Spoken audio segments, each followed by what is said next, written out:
For this assignment, I have decided to go with the following topic. Provide evidence that cultural competence or cultural sensitivity training reduces racism and/or prejudice. What is the theoretical basis of this type of training?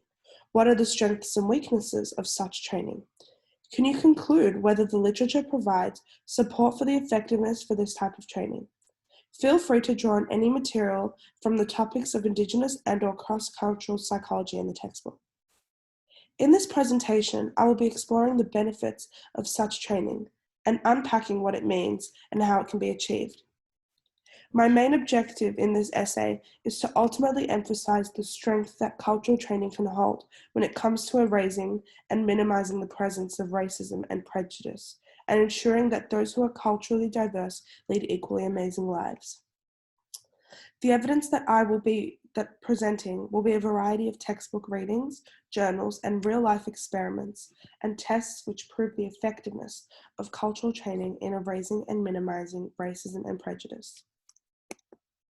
My first evidence source is the assigned textbook for this unit, Psychology PSY1011/PSY1022, a custom edition. I will provide the readers of my essay with an overview of racism, which is referred to as ideas that suggest particular groups of people possess inherent characteristics, behaviors, beliefs, or attitudes that make them superior or inferior to other groups.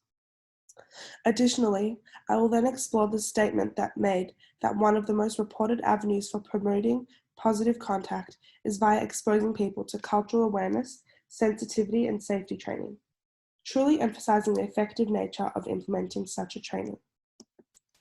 This source clearly highlights the aim of cross-cultural training being testing the generalizability of psychological constructs, examining differences and similarities, promoting culture in research, and challenging the past monocultural views. Moving on to my second source, I explored an article named Cross-Cultural Sensitivity Training, Methods and Assessment. This source explores the implications of implementing such training and reviews the outcomes.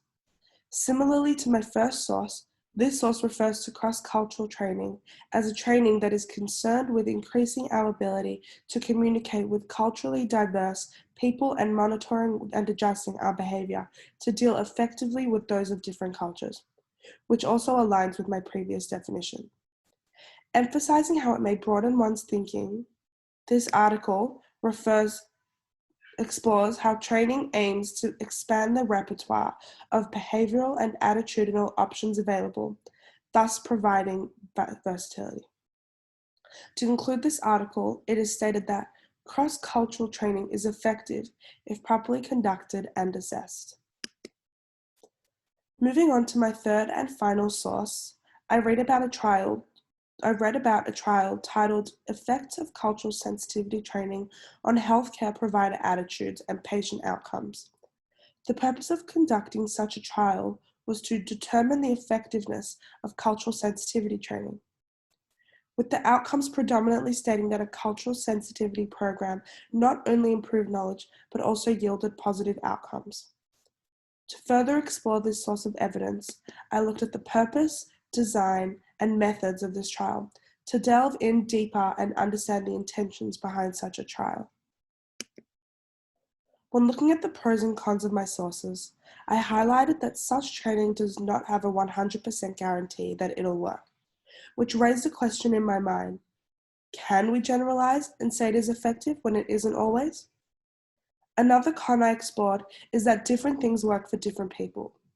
Not everyone will benefit from one method of cultural sensitivity training, which raises another question of which method will work for everyone. Looking at the pros of such training, I was able to identify that in most cases, cultural sensitivity training is effective and works well. This links to my next benefit, which is that evidence clearly shows that outcomes of such training have vast benefits on those who do experience cultural diversity.